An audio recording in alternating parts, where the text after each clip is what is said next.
In one of the Chinese Communist Party's most popular films, Wolf Warrior, there is a line that has inspired countless Chinese viewers, that being, when you encounter danger in a foreign land, do not give up. Please remember, at your back stands a strong motherland. But is this really true? Tang Juan, who has a military background in the Chinese Communist Party, was arrested in San Francisco on July 23rd.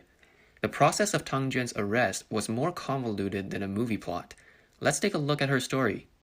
According to a press release issued by the U.S. Department of Justice, 4 Chinese nationals conducting research at U.S. academic institutions were recently charged with visa fraud after they concealed their ties to the People's Liberation Army when applying for visas. All 4 have now been arrested in the U.S., with Tang being the last one, and they could face up to 10 years in prison and a $250,000 fine if convicted.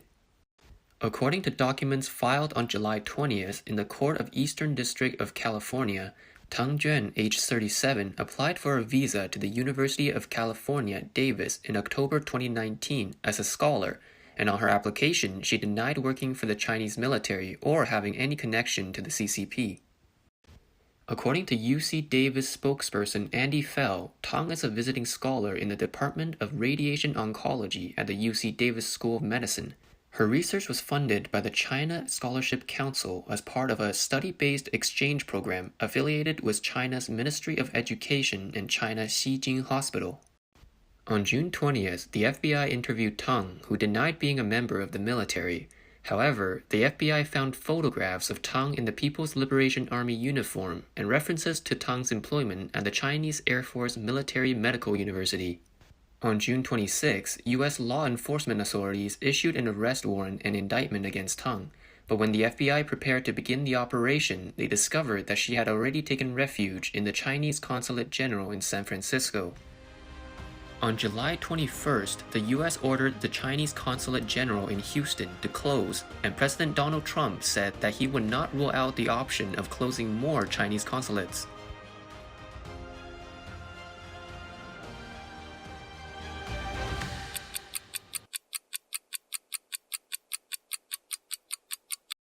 On July 27th, Tang Juan had her first court appearance in the U.S. Eastern District of California. After the hearing, the judge told her that she had the right to counsel, and that if she could not afford one, the court could appoint an attorney free of charge. When Tang was asked if she needed an appointed attorney, she replied yes. This surprised many Chinese people, as Tang didn't even have the money to hire an attorney, and none of the many agencies and organizations associated with the Chinese government offered any help. Heather Williams, a federal defender, mentioned that Tang entered the U.S. with her daughter in December 2019. After hiding out at the Chinese consulate in San Francisco, her daughter has been sent back to China by the consulate. Some analysts believe that this is a typical move of the CCP's hostage diplomacy. Since their daughter was brought back to China under the control of the Chinese government, Tang has no choice but to keep her mouth shut. In fact, Tang remained silent for the rest of the trial, with her attorney answering all of the questions on her behalf. Tang's attorney wanted at least 5 days to learn more about the case, so the judge set a new trial date of August 10th. On July 29th, Tang's appointed defender, Alexandra Nagin, said in a document that when U.S. agents went to the consulate to inform her of a warrant for her arrest, Tang wanted to surrender, but she had asthma and the Chinese consulate thought she needed medical treatment. The U.S. federal agent who was monitoring the Chinese consulate followed Tang to the hospital and arrested her after a medical examination. But some critics believe that this is a way for Tang to save face for the Chinese consulate. So far, the Chinese government has made no mention of Tang's arrest, and mainland Chinese media have been completely silent on the case. At the same time, in mainland China's social media, most articles related to Tang Juan have been deleted, and only a handful of reblogging from foreign media and self-published articles still exist. Judge Deborah Barnes of the Federal Court for the Eastern District of California said Tang will remain in the Sacramento County Jail, saying she is a flight risk.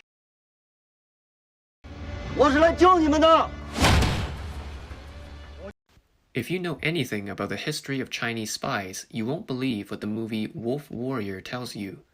Many Chinese people in mainland China did not know that the CCP once had a top Chinese spy. His name was Larry Wu-tai Chin. Chen worked as an interpreter for the U.S. consulate in Shanghai in 1938. He then worked for the U.S. government from 1944 until 1952. Afterwards, he went to Hong Kong and joined the U.S. Army, becoming a member of the CIA's intelligence service in Hawaii. He married the most beautiful and popular female broadcaster in Taiwan at the time, Zhou Jinyu, and was directly involved in intelligence work during the Korean War, as well as the liaison between the Taiwan intelligence authorities and the U.S. intelligence authorities, and later became the liaison between the U.S. Army and the Taiwan Intelligence Network.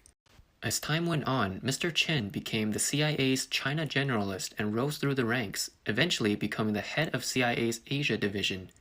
During his time at the CIA, he received numerous awards and was almost promoted to deputy director of the CIA.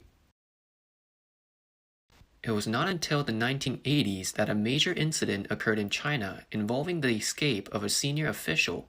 In 1985, Keung-sheng, the North American intelligence chief of China's Ministry of State Security, abandoned the Chinese Communist Party and fled to the United States.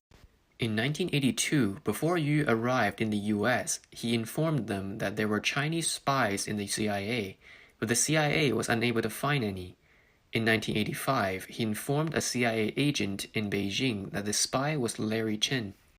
Chen had been a Chinese spy since 1944. During the Korean War, Chen passed on a large amount of information about the U.S. military to the Chinese leadership, including a list of anti-communist prisoners of war, which led China's representatives to negotiate with the U.S. and demanded the return of all the prisoners. In October 1970, he sent a classified document to China discussing President Nixon's desire to establish diplomatic relations with China.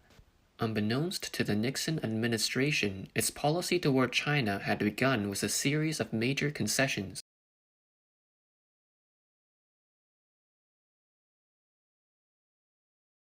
By the end of 1963, the Viet Cong had learned from Chen that the United States was about to become fully involved in South Vietnam.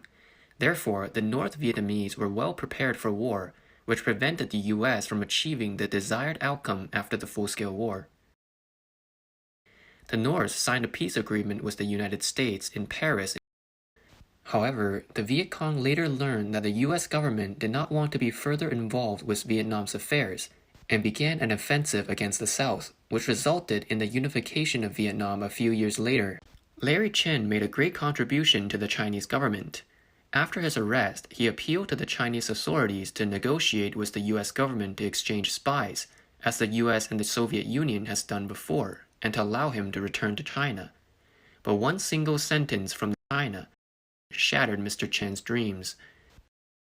China said in response to questions from reporters that the Chen Wu-tai incident was fabricated by anti-Chinese forces in the United States. The Chinese government is a lover of peace and has never dispatched any spies to the United States. The Chinese government will not recognize this anti-Chinese incident, nor does it know Mr. Chen Wu-tai, who claims to be a Chinese spy. Without being rescued by the CCP, Chen would have to face at least life imprisonment. In February 1986, Chen died after being suffocated by a plastic bag in a heavily guarded prison. A day later, the U.S. government announced Mr. Chen Wu-tai has committed suicide in prison. But Chen's wife thought there were many points of suspicion on Chen's alleged suicide. So, who could have been the killer? A year later, news broke that while on a trip to South America, Keung-sheng was chased into the sea by 5 Chinese Secret Service agents and drowned. At the end of the movie Wolf Warrior, a Chinese passport appears on the screen. In reality, however, such a passport does not exist, nor will it ever exist or be recognized by the Beijing government.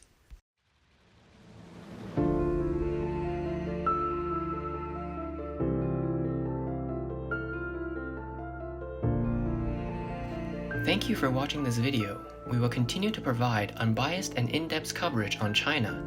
If you are interested in our content, please subscribe to our channel and turn on the notification bell so you can be alerted when we post new videos. This has been China Observer, and we hope to see you next time.